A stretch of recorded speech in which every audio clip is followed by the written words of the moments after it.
transforming musical linguistic objects, elf machines.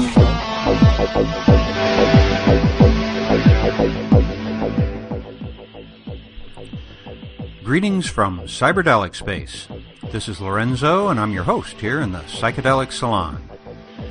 Now, before I get into today's program, I first want to give you an update about what's been going on with our Notes from the Psychedelic Salon blog and download site.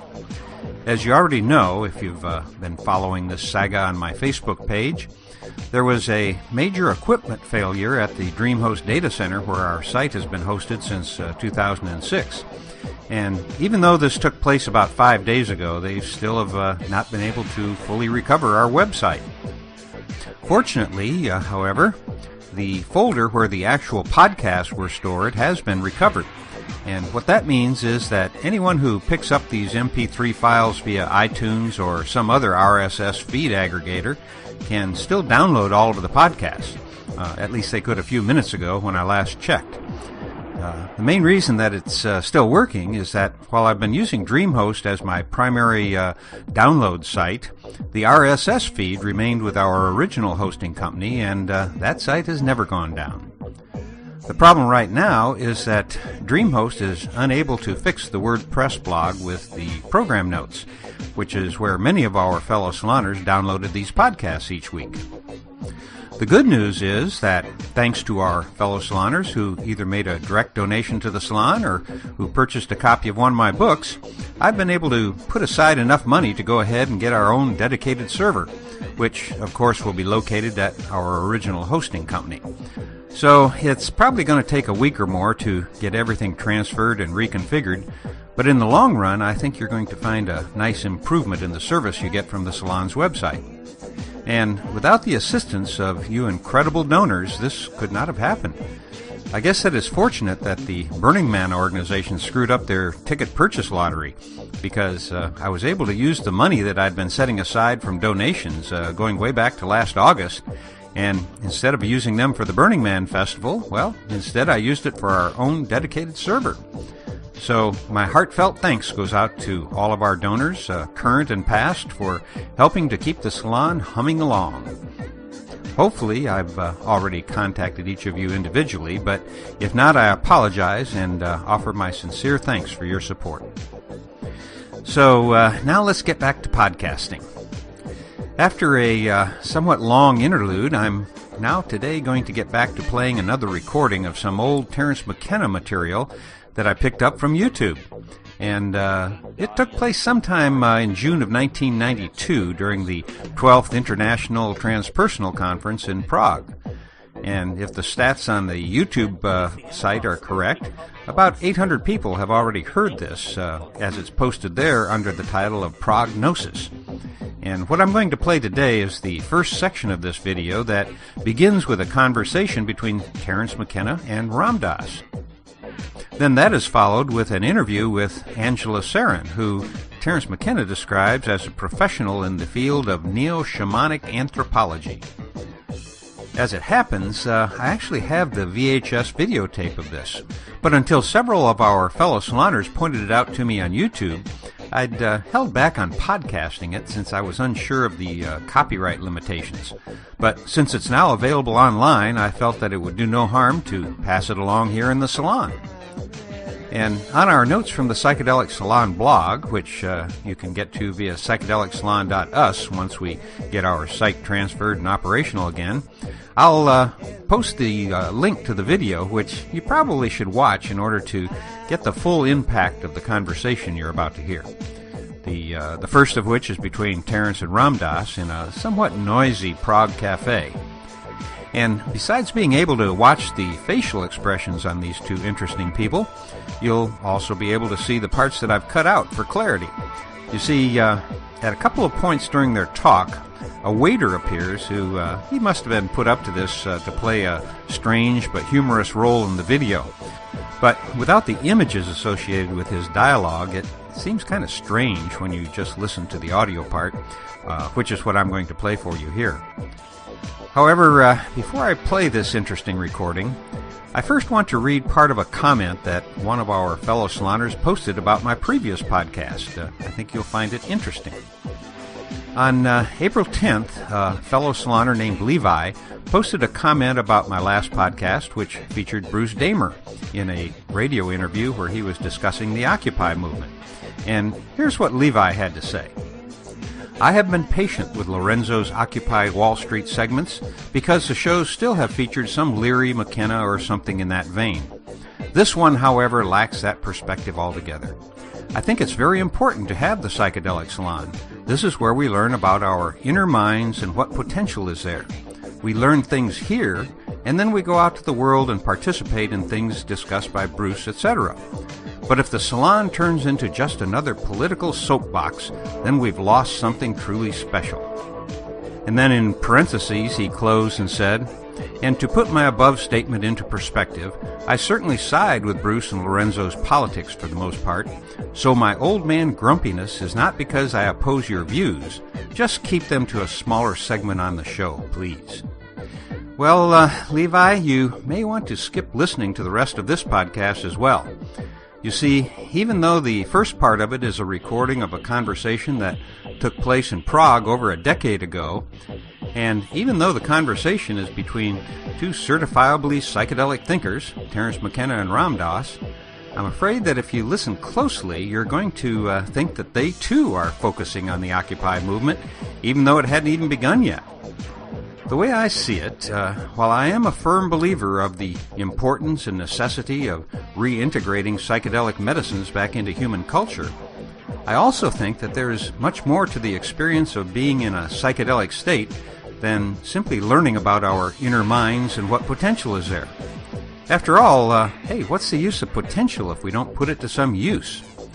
As you'll hear Ram Dass say in just a minute, just don't talk about it, let's do it. So, I don't see this discussion of the Occupy movement, both here and all over the world right now, as a political soapbox. In fact, anyone who thinks that the Occupy movement is about politics still doesn't have a grip on what the movement is all about. It is much, much deeper than that. So deep that it is actually the essence of what some of us think of as psychedelic thinking. There comes a time, I think, when we've got to put some legs on our thoughts, and that is why I'm continuing to support and participate in the Occupy movement. So, as we listen right now to Ram Dass and Terence McKenna's somewhat rambling conversation, perhaps on another level, we should try to understand how they have come to a place where they are actually integrating the thoughts and ideas that they encountered during psychedelic voyages, and they're now bringing this new knowledge back into the world in a way that maybe can have some practical effects on the development of a better civilization. Or maybe it's just wishful thinking on my part and I'm reading more into this conversation than's justified. But let's give it a listen now, and I'll let you be the judge of that. I'm standing in the center of one of Central Europe's most beautiful and mysterious cities. This is Prague, Czechoslovakia, and I'm Terence McKenna. We're here to meet with some of the world's most outstanding thinkers to discuss science, spirituality, and the mounting global crisis. And it's fitting that we should meet in this, the capital of ancient Bohemia, for Prague and Bohemia have always stood for intellectual innovation, chance-taking, and the life of ideas. In the Jugendstil splendor of one of Prague's most famous concert halls, we encountered Richard Alpert and persuaded him to have lunch with us. Alpert, who now calls himself Ram Dass, is one of the most enduring figures from the American cultural upheaval of the 1960s. Alpert, whose career reaches from Harvard University to the plains of the Punjab, has transformed himself into a spokesman for humanity's ignored and downtrodden. You don't think there's any... It would needs the external form of the mushroom. It would never have happened for me. I only argue from my own experience. Yeah, but you and I were both so thick in crap when it had, that's why we needed it. Well, but there are a few others out there. We didn't corner the market on being thick and crap. Yeah. But I'm talking about somebody like a Ramana Maharshi or somebody like that. Oh, well, these people. I mean, there are people. Sure. But the idea is not to come up with something that the best among us can make hay with, but a democratic, something which addresses the species. The thing that seemed to me so important about the psychedelic experience was that it happened to me. I wasn't reading John Chrysostom or Meister Eckhart.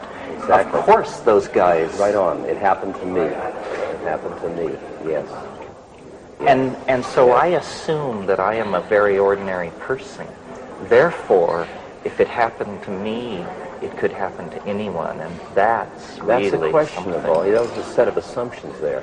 One, that you're a very ordinary person, and whether the same chemical given to a dozen people would bring about 11 other people like similar this, and I think it would be the outcome would be very different. And that's, I keep getting cast into an evolution of consciousness model about individuals, because there's such marked individual differences as to 3 people come before my guru, one completely goes, and the other 2 get a chapati.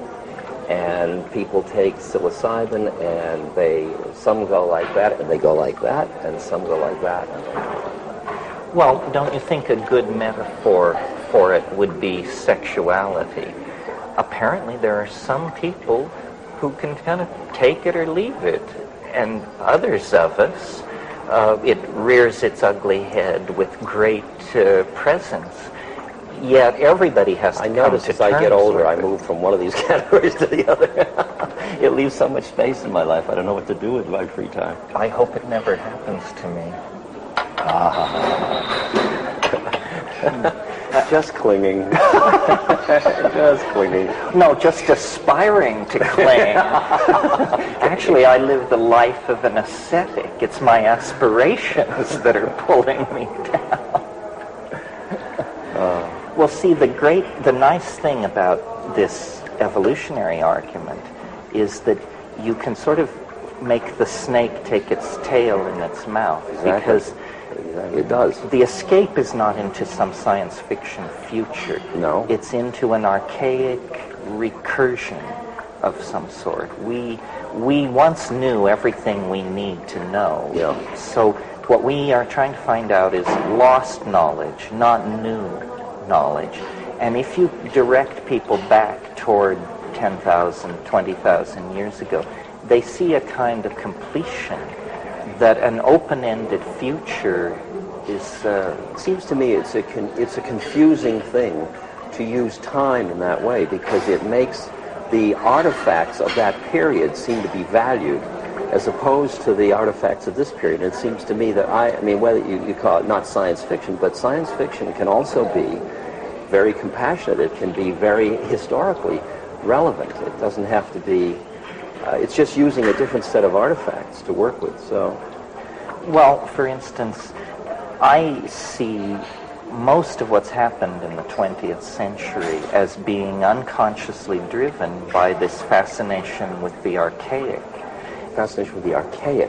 Yes, I mean... Wow, that was... of all the things I predicted you'd say, it wasn't that. Tell me what... Well, for instance, Impressionism deconstructs the hard image of realism and gives you a feeling-toned thing, which was very antithetical to Victorian Edwardian thought. Then Freud and Jung describe different aspects of the unconscious, but to do it, Freud has to talk about repressed, primitive sexual imaginings. Jung talks about folklore, fairy tales, and mythology. Meanwhile, the Dadaists and the Surrealists are saying we have to break up the linear expectations of the bourgeois mind. And then you get at Jackson Pollock and those people who say the image itself has to be thrown out. And then, to my mind, the psychedelic thing in the 60s, based on rock and roll and a boundary-dissolving psychedelic, we, almost by a random walk, are finding our way toward shamanism, tribalism, nomadism, Go beyond the isms to find out. Tell me what we're really finding. We're finding a world made out of mind rather than stuff. Great. Okay, we're finding a world made out of mind. Every time you describe which mind you find, that's just a limiting condition. I mean, if we just find the thing of mind-created stuff, live in that, then what happens? Well, I mean, there is a transcendental dimension beyond language. It's just hard as hell to talk about it. But if you live in it and talk from there, then the forms that it will manifest in become just the forms it manifests in. It's nothing more or less than that. So you mean you download the unspeakable into language and let the chips fall where they may? Well, they don't fall where they may. They fall in a perfectly harmonious pattern. Well, that's them falling where they may. Where they may, where they will. Yeah. Well, so what I'm hearing from you is you have a very strong sense of the pattern, strong enough that your necessarily limited personal viewpoint doesn't tend to get in the way. You can always push the reset to hope button, and then you hope, almost on principle. Trungpa said to me, stand halfway between hope and hopelessness. I thought that was very useful. And is that... No.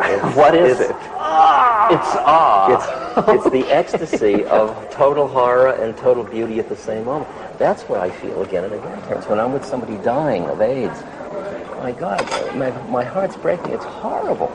It's a ghastly social ostracization, this, that, opportunistic illness and everything. And there's another part of me that's giggling. And I can hardly handle the multifrenia of it all, in the sense of the perfection of it all, and the beauty of the moment, and the horrible shit of it. You know? Well, it all is spun together. Is that because you feel confident that the self is somehow indestructible, or because you don't even ask that question? You got to watch the words indestructible, because that has a time dimension. I mean, I think that awareness is But for example, do you think this is the stage upon which all acts are performed, or that we move up and down stages. many levels? Oh, probably infinite number.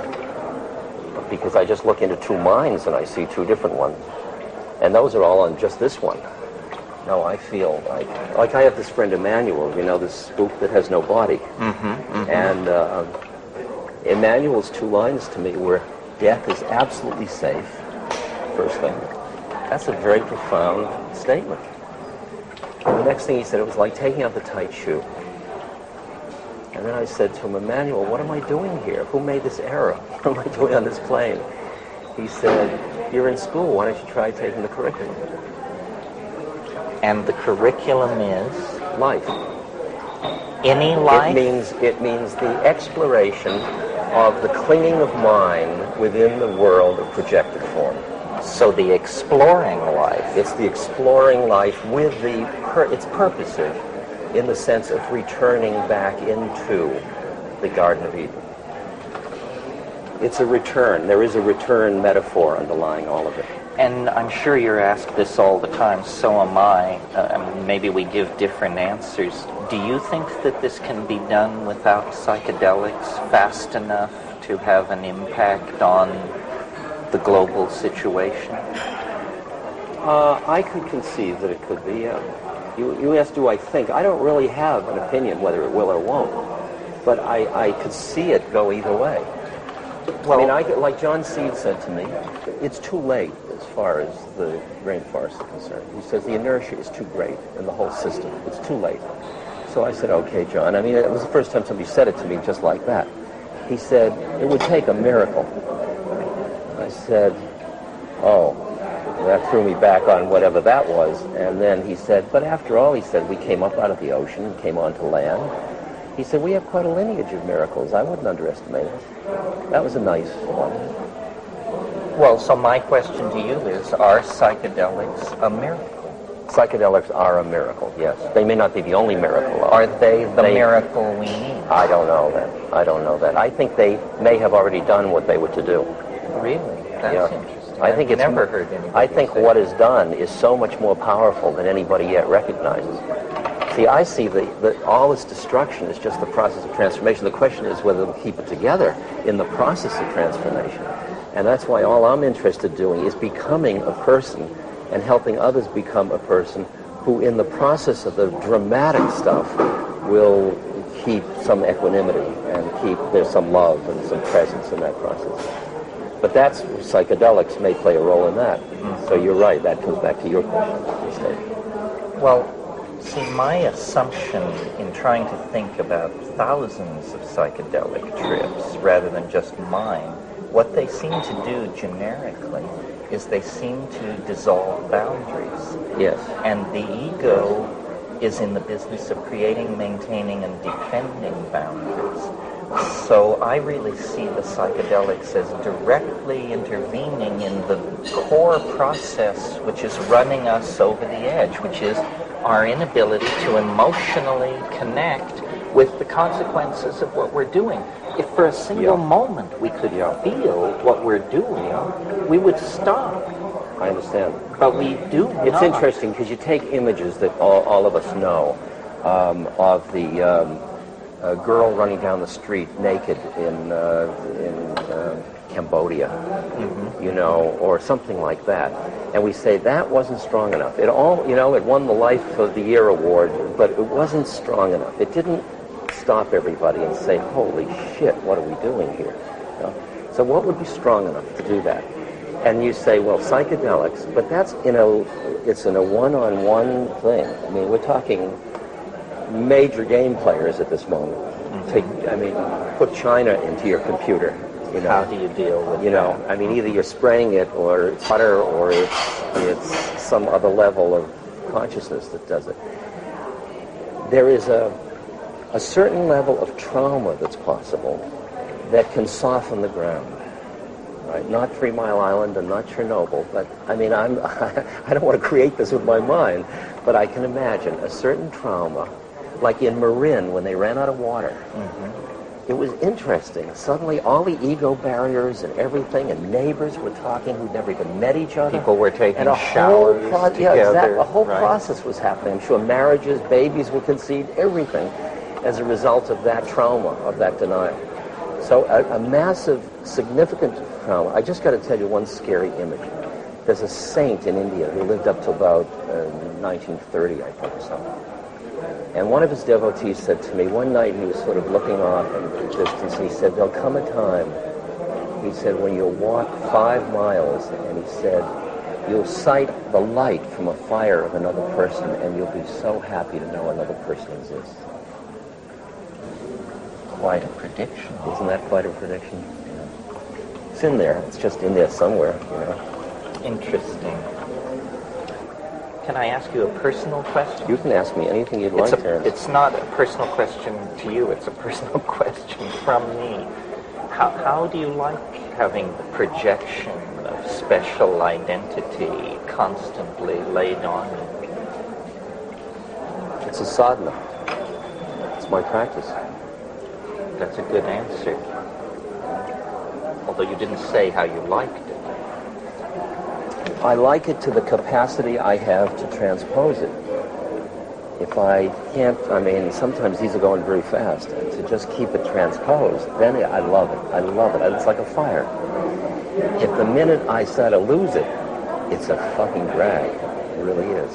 Because, I was in a situation in Miami where all these women with blue eyes and coiffured hair were grabbing at the buttons of my jacket. And I thought, I don't want this. Whatever this life is, I don't want to be part of this. They eat your flesh, finally. Sure. But I realize at any time, I can walk away from it. And it's my, I'm a free agent. So do you never get in a situation where you say, gee, I'd like to do X, but Ram Dass would never do that? My stock and trade, or my coinage, is in sharing just those predicaments publicly. See, I've turned it into, right? You've managed to, but public confession is the subtlest form of wastrelry. Of wastrel, yes. I do it myself. Say, I'm not a good guy. Don't follow me. I'm a bad guy. Then I leave the stage and say, now I can really be a bad guy. Come up and see my holy pictures. That's one of my lines in my lecture. I'll tell you, I only see the stuff that would disturb me is inside myself. It has nothing to do with out there. Out there is just being what it is, and I'm responding with my own stuff. And if my stuff is my enemy, it's going to get too much for me. And if it isn't, depends on how much I can consume it, joyfully participate in it, passionately, all of it. Well, you've sort of achieved a unique synthesis. I mean, you're almost a secular holy man, because I don't care much about what you believe or who you light candles to. Basically, I think I heard you describe yourself once as a kind man. And you've gotten incredible mileage out of that because there are so few. It's far out. Right? Yeah. Yeah. I mean, this is... Well, when you talked about coming back into the boundarylessness, to me, that's the whole quality of compassion. It has that boundarylessness to it. It's that your suffering is my suffering, and your joy is my joy, and you are me, and here we are. And if you hurt, I'm responding to your hurt, not because I'm a good guy and you're needful, just because this is suffering, and this is the response to suffering, and we're both part of the same thing. And that's the way I like to play it from. That's, to me, it's like riding a wave. It's the joy of just being part of the force of compassion in the universe. Well, when you look, you mentioned in your talk the other night, since some people think the 90s are going to be a second turn of the spiral, I observed the 60s as a spear-carrying 14-year-old. I was down in the masses. What were the mistakes that are avoidable if there's a second chance?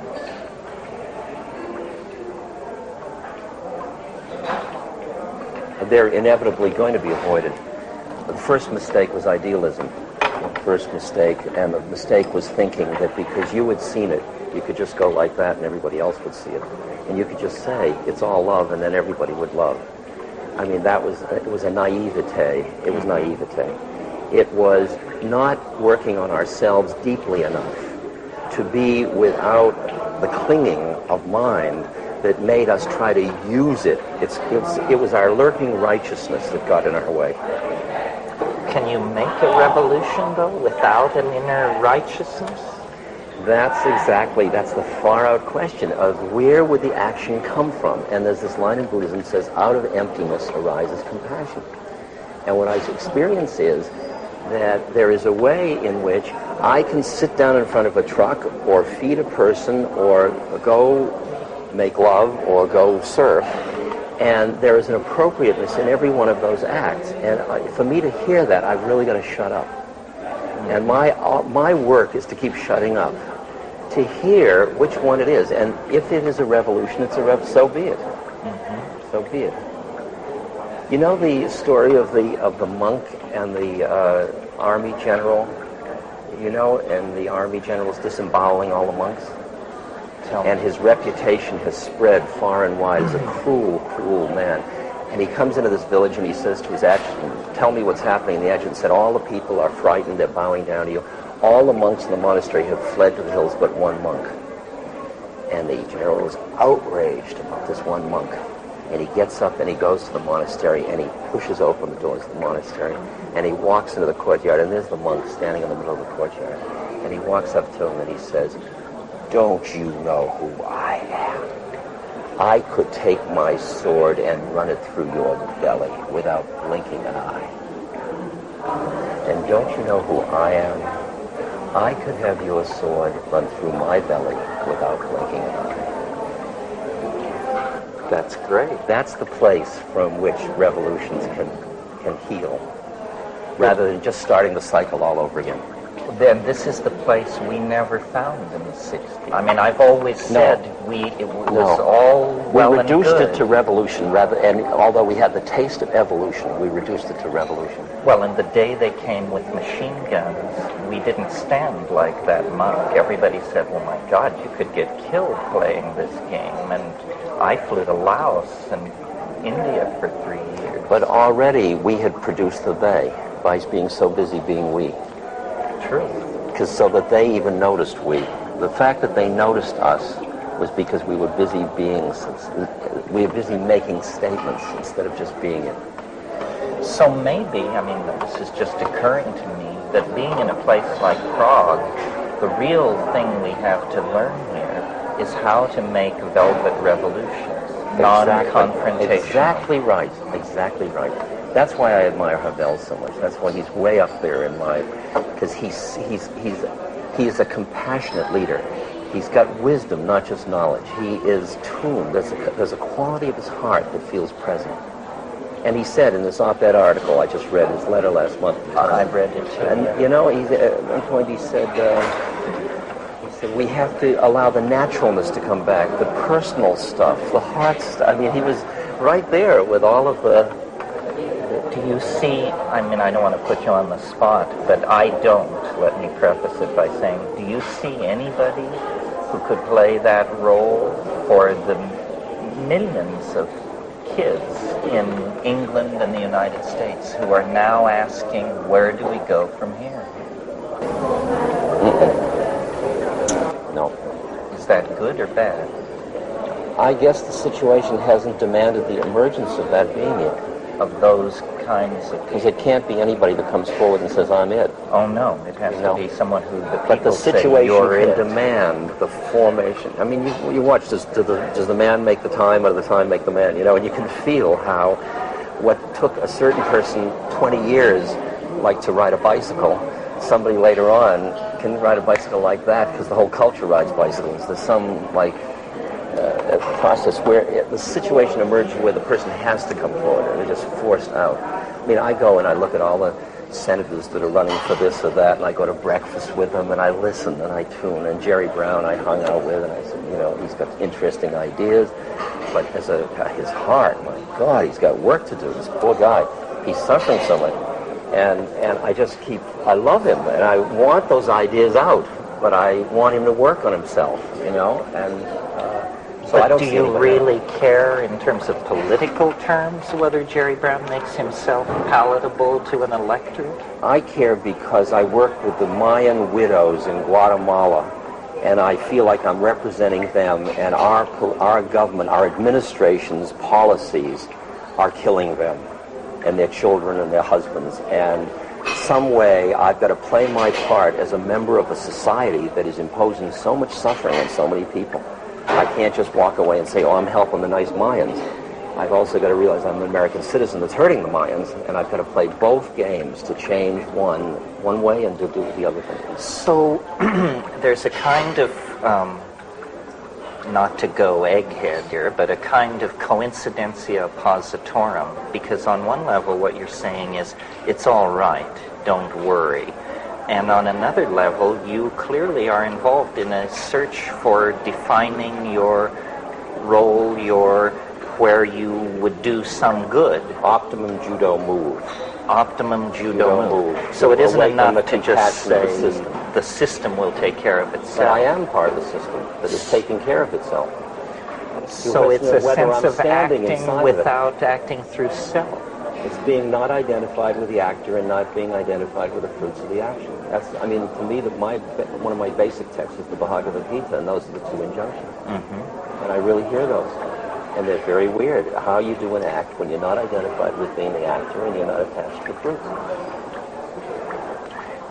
I lead this funny, continuous paradox that suffering stinks and suffering's grace.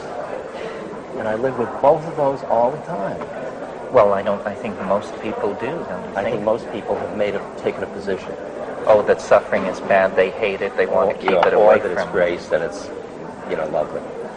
Well, and then the great masses of people never really draw the distinction, because for them suffering is like air and water. It's life. It's life. It comes with it's it. Life. Burying the many children you bear. That's why I found in the villages in India less suffering than I found around the middle class in America. Certainly less whining. Well, less preoccupation with what they don't have. Well, they have a philosophy of reincarnation that must sustain them. There is something else that's feeding them. Where we have a philosophy of, if you don't get it now, you never will. Exactly. We threw out in the councils of Nicaea, Trent, and Constantinople just the thing that would have healed, but we did it so that the church could have power over. Well, I think it was Friedrich Nietzsche who said there was only one Christian and they crucified him. Yes, exactly. Oh, God, that's so good. That's such a good line. Well, I was asking you, what did we do wrong in the 60s? Yeah, okay. One thing that has occurred to me, and I certainly felt it with my friends, was we assumed it would go on forever. We had no notion of window of opportunity. Yes. We just thought we'd blown the doors off the hinges and they would never be put back on. Yeah. To me, the most amazing transformation in my lifetime is not the revolution of the 60s, but the counter-revolution of the 70s, where they managed to put the cuckoo clock back together again, even though we'd kicked it all Did they over or didn't they? That's what I'm... see, you keep thinking there was that opportunity and it closed, and I think it happened then. And all of the 70s and 80s, and all that was this kind of reverberation to this process. And that I'm here, and you're here, and we're both still here, and it's the 90s, and I got a lot of people that, I talk now in middle America, and I look at my audiences, and they've never taken dope, they've never read Eastern holy books or anything, and I just say the same stuff I was saying in the 60s that I was saying to people with flowers and big pupils, and these people in the middle, they're corseted, nice people, and they're going, and I think, far out, look, it happened. And I was looking the other way. Well, that's true. And that's where you're looking for the resonance of a person to come forth that speaks from that consciousness with the assurance of the truth of it. Right. That's what I think, why all this business of a Christ figure, I mean, I see how seductive it is, but how we've gotten very cynical because we've projected into such a person a purpose. Instead of just that light forming out of the needs of the moment to create that light to which, because I find if I speak from a true enough, for a moment when I can do it, from a true enough place in my heart, it reduces the paranoia, the subtle veils of paranoia in another person. I don't do it to them, it just falls away. Because they're testing, and they don't get from me anything that says like that. And I just watch them like a flower, like that. And I think, boy, I give a lot to just be that instrument. That's worth working Well, that's for. a great role. That's but it's a role for every one of us. That's the role. That's what I said to the ITA. I said, just don't talk about it. Exemplify let's do it. it. Let's be it. Do for it. God's sakes. Well, Blake said a wonderful thing. He said, if I can get it right, if the truth can be told so as to be understood, it will be believed. Right. Exactly. So all you have to do is say it. Exactly. When can you say it simply enough? Is it only said in silence simply enough? Or are there words? Or is there music? Or is there what? Or is there... There's words, there's music, there's silence, there's gesture, because it's always going to exceed one's grasp. See, my mantra is the Gandhi line, my life is my message. Yes, you said that the other night. That's very good. Of every level of being. I think I'm at a little lower level because I'm very aware that I have to struggle to have to say my life is my message. I would almost rather say my message is my message. Please don't look at my life because I'm a fallible human being and I'm constantly but fucking you see up. how that weakens your message. You see how that quality means that the message doesn't come from the root, the central. There's a way in which it waffles. True. And that's the thing. I really can't. Once I saw the possibility of that, I said, why waffle? What is worth holding on to that's worth waffling about?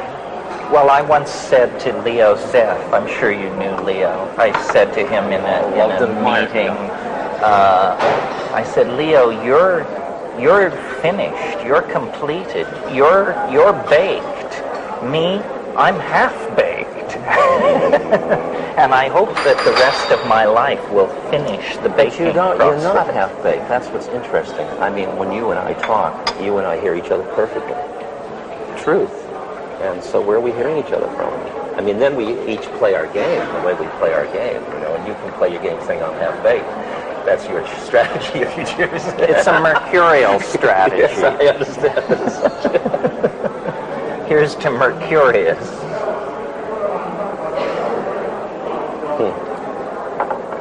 You have somehow been able to survive the gauntlet of American media in a way that your colleagues and comrade in arms didn't seem to. They either had to step away from their leader role or they transmuted it into some lesser thing. So now Allen Ginsberg is poet laureate, Tim Leary is, keeps the club scene in Los Angeles interesting. Yes. But you, in a sense, never backed down, never retooled. You were also not first among equals back in the original thing. But when all is said and done, I was always the second. In a way, it's like birds. If you stay just behind the lead bird, you don't have to do much. You're just kind of riding along on the. Well, and Ralph tells me to be third is the real good position. It's like being the young prince. You won't ever be king. It was only until about 5 years ago. In the past 5 years, they've stopped introducing me as Tim Leary's partner. Right. And which, I think that was great. I see him as one of my, first teachers, great teachers. And, but I don't have the fun for me. Terence says, I have no model of myself. I don't know who I am. I don't know whether I'm an anachronism from the 60s or I'm just about to happen. A prophet to be. Yes, I have no idea. And I don't care. That's what I saw. Because either of them, all the things you get in either way are a drag and they're beautiful, equally. No, well, I think you're a prophet to be. I think we all are. We all are, yes. As Bilbo Baggins once said, the greatest adventure still lies ahead. I believe that. Yeah, I'll believe that when they lower my box. I do too. Exactly. Good. Exactly. Well, thanks for coming by. I'm sure you had many, many demands on you. Thank you. It was a pleasure. Good. I was afraid of you up until now. Now I'm delighted to be with you. Don't be afraid of me. The people who are afraid of me don't know me, or they know me better than you ever will. Angela Sarian is an anthropologist and workshop leader from California who brings the unique perspective of her Basque ancestors to the formulation of a new discipline which I would call neo-shamanic anthropology. So there you have it, as the king said to Mozart. Yes. Yes, as the caterpillar on top of the mushroom said, "Who are you?" Well, so I looked over your newsletter, and it looks like sort of a neo-shamanism is the category that you are now defining in your public talks. Is that right? Yeah, I'm doing a lot of that, but mostly universals, what we all have in common, finding those basic roots, which then take us back to indigenous cultures. Archetypes? Archetypes. especially the archetype of the warrior and the healer and the teacher and the visionary. Those are the four that the shamanic or indigenous cultures really focus upon. Well, so you're genuinely in the mainstream of the archaic revival. Never thought about it that way, Terence. Well, actually, I'm sort of subliminally plugging one of my books, which is called The Archaic Revival. But the notion is that what this whole cultural thrust of the 20th century, and especially the last 30 years, will ultimately be understood to be about is a return to Aboriginal models. Yes. And that means especially shamanism, and to my mind, especially psychedelic shamanism. Yes, yes. Oh. But you know, the Renaissance went through a rebirth of classicism, probably without ever really articulating that that's what was happening.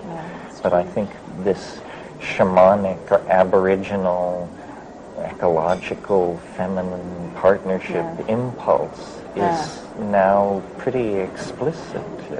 So that's what I meant. Yeah. Well, I think that I love the title, like, Archaic Revival, because at the same time what's coming up is everyone talking about a new world order.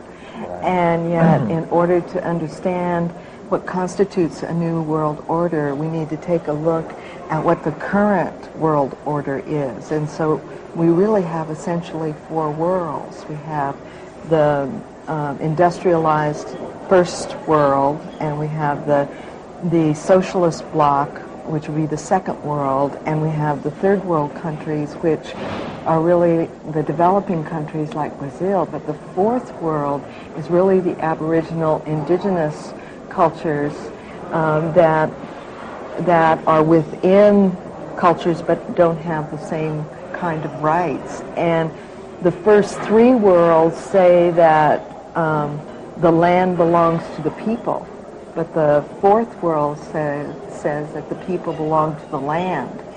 And so that people belonging to the land is really it's your archaic revival, but it's getting back to nature and owning those roots brings up that revival, which is the shift that we're going to need to make in order to do the new world order, is to get the people back to the land.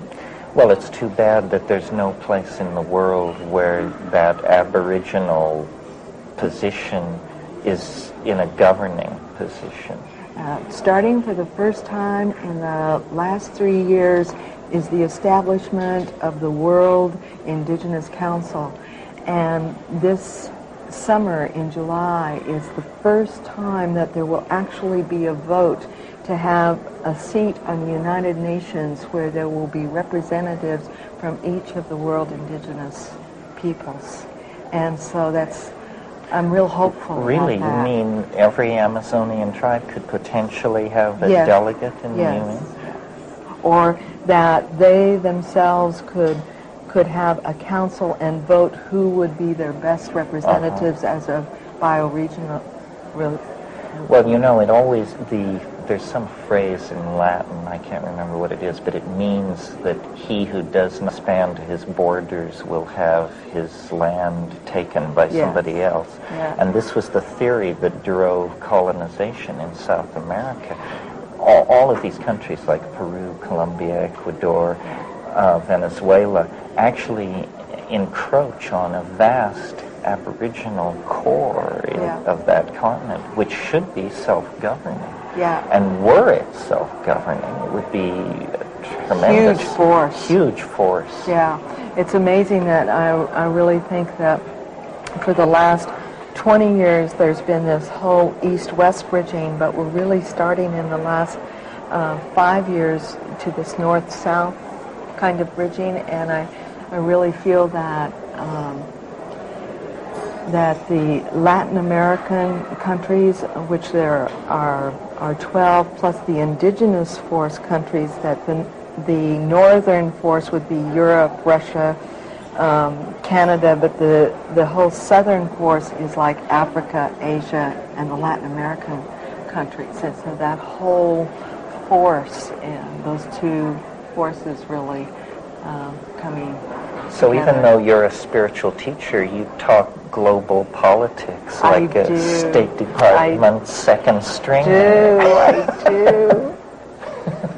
I was thinking about the grandparents of the planet being the old Asian cultures and all the Pacific Rim, and then the exciting thing that's happening in Europe for the first time in history, that 11 countries are coming together to form a European coalition that it puts the child of the planet, which is like America or the United States, which is so based on a hero myth or a heroine myth and fierce independence, that for the call in the next 50 years is for Americans to learn about community, which indigenous societies and the grandparents of the planet, the old Asian cultures, and now the parents of the planet, really modeling teamwork and collaboration and community, is that America is going to need to really learn about collaboration and community and cooperation. And in order to do that, then there's going to need to be going back to what would be the archaic revival, or that beginning to shift so that there can be a new world order where that fourth world is addressed. Well, don't you think sort of what's happening is that people have a very strong local sense of place, loyalty, and then they are forming a planetary loyalty, but in a way all the levels in between are dissolving, so people don't think of themselves as Americans, they think of themselves as Northern Californians and Earthlings, sort of like that. But in a way, federal Europe, which is no longer a sure thing, because of these recent developments, goes against that. I sort of think maybe McLuhan was right, and that there is going to be a kind of electronic feudalization where many more small states will emerge, and the raison d'etre for the nation state appears to be slowly disappearing.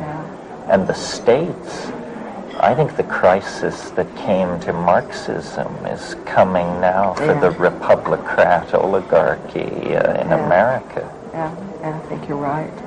I think there's a terrific shift of power that's going on, that out of maybe the hierarchical types of power to people power, and I see two major forces contributing to that, which is one, the computer or the electronic, because it's people-based, individual-based, bringing the power back to the individual, and also free enterprise rather than capitalism or communism. There's that middle road coming in.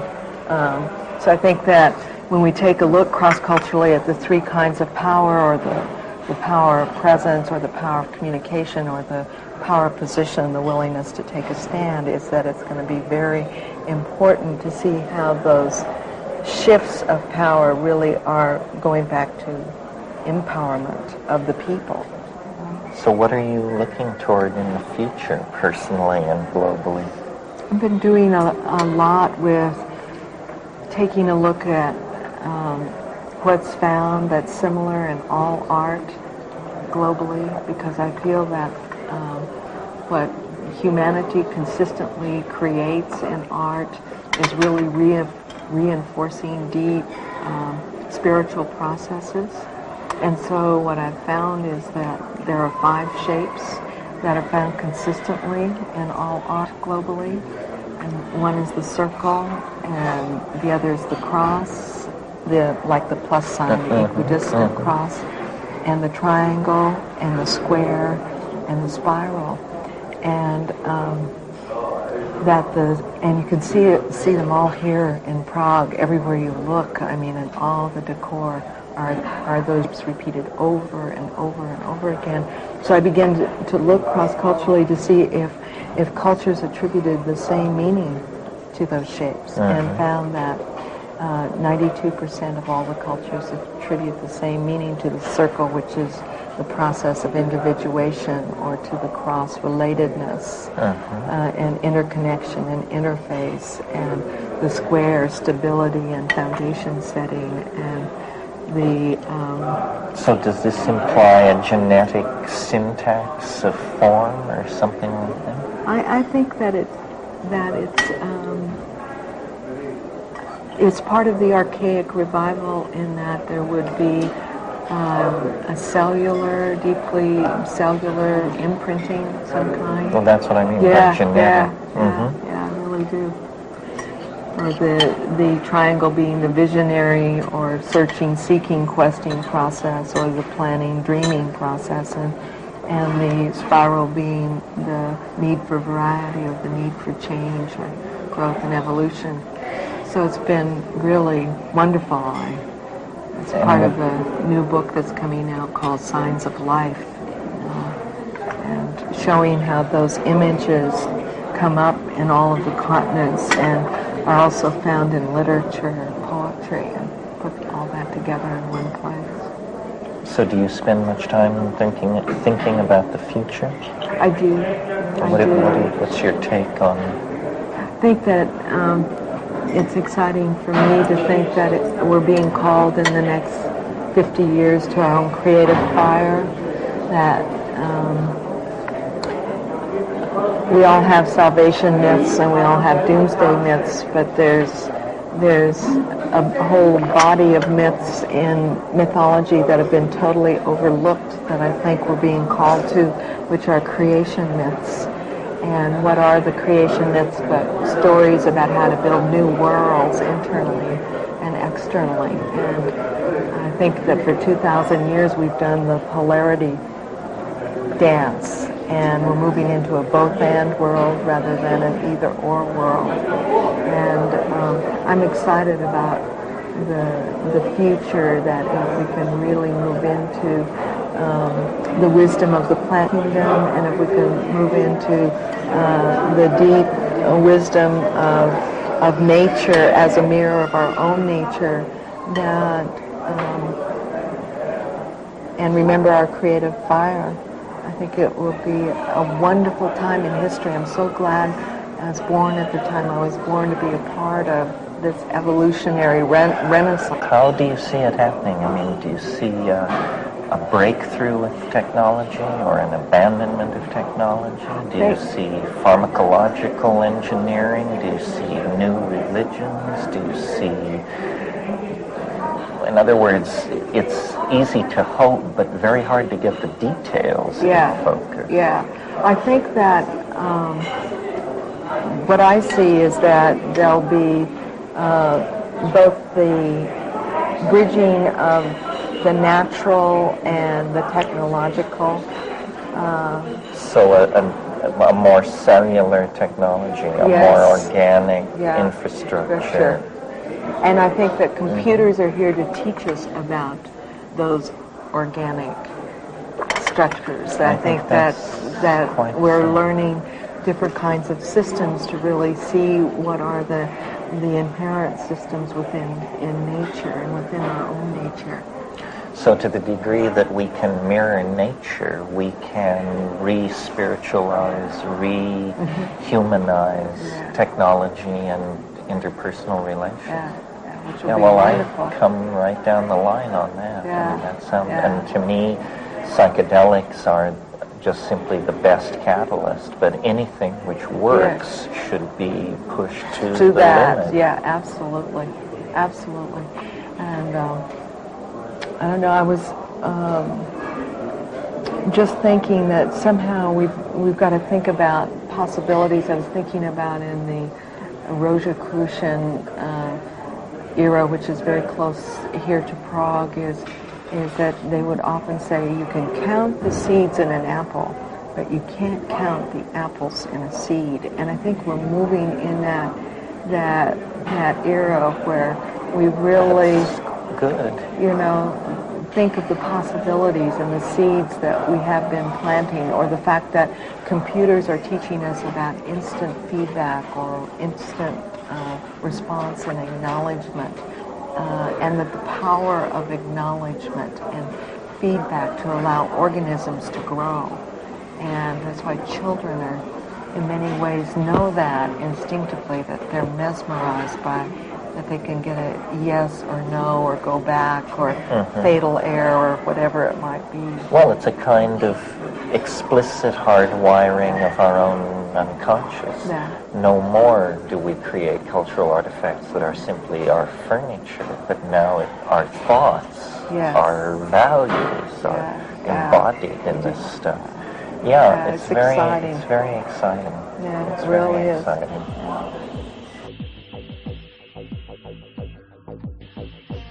You're listening to the Psychedelic Salon, where people are changing their lives one thought at a time. Before I say anything else, I feel that I should point out how the trend of the conversation between Ram Dass and Terence seemed to carry with it a feeling of continuity from the 60s through the reverberations of the 70s and 80s to their present time, which was the 90s. And the point I want to make is that our work here will never be done. For me, the process of the transformation of human experience, the so-called human experiment, is just that. It's a transformation, a process, something that, like a dance, has no ending point, which, if you look at it the right way, should bring a bit of peace to your life. Sure, the world is in a state of chaos right now, but hey, that's nothing new. It's always been this way. The main difference that I see is that with the amazing degree of interconnectivity that has been brought about by the internet and the advent of mobile computing, we are now much more aware of how tumultuous human life can be and often is. So, rather than hide in a corner somewhere and try to wait it out, my advice is, while it is very important that you do have a safe corner of some kind, I think it's equally important that you leave it from time to time and engage in life to the fullest. Get some direct experience of life in the street, life on the ground, life outside of cyberspace. Then you can retreat to your safe nest and think about how you're going to engage in and act on your next foray into the very messy world of 7 billion human beings who are all trying to kind of sort things out for themselves as best they can. But don't despair just because the world seems to be on fire, because, heck, to one degree or another, it's always been that way. Of course, that is also no reason to not do your part in trying to change things as best you can. So, what did you think about their advice for the future? Which, of course, at the time they thought of as the 90s, and which, of course, are already long forgotten. But what about their advice to forego idealism? To me, that is very sound advice. Not that we shouldn't have ideals, but that we should be aware that blind obedience to our ideals may also prevent us from actually getting anything done to change the direction in which humanity is now heading. And don't you love it when, in speaking of the 60s, that Ram Dass said, it was our lurking righteousness that got in the way. That's something that all of us in the Occupy movement may want to keep in mind. There was a period of my life during which I was very righteous, but I got cured of it by being around a bunch of other righteous people who were basically a pain in the neck, as I'm sure that I was from their point of view. Of course, that still doesn't answer Terence's question as to whether we can make a revolution go without righteousness. Now, that's a really good question, don't you think? And it's one that I guess you're going to have to answer on your own.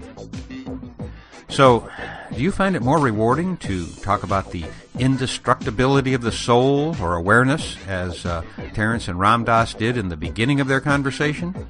Or do you find it more rewarding to talk about how to apply the insights gained through the use of psychedelics as they apply to the world we live in and must navigate through today?